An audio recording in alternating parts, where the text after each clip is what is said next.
ngayon, together with the PNP and kami, susulatan namin ang Lazada, Lazada, Shopee, TikTok, Facebook, Carousel, lahat to susulatan namin, directing them to shut down these sites.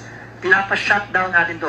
At pag hindi sila nag-shutdown, pati yung mga online selling na to, papakasuhan ko din. Kasi kinukonsinti nila yung mga illegal na activities online. Hindi ko alam kung matutuwa ako o maiinis ako. Kasi malaking tulong kasi yung TikTok sa Pilipino. Kasi yung iba dyan nag-affiliate. Tapos sa Facebook, tapos sa Lazada,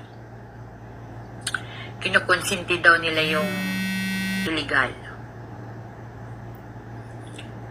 Hindi ko talaga alam. Natutuwa ako, oo, kasi syempre wala nang mabubudol. Pero tingin ba natin may makakapasok na illegal dito?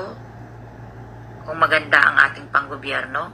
Kasi kahit walang Lazada, walang TikTok, yung illegal, nandyan lang yan. Hindi ko alam talaga kung matutuwa ako o hindi. Pero talaga, kahit wala yung mga site na yan, ang illegal.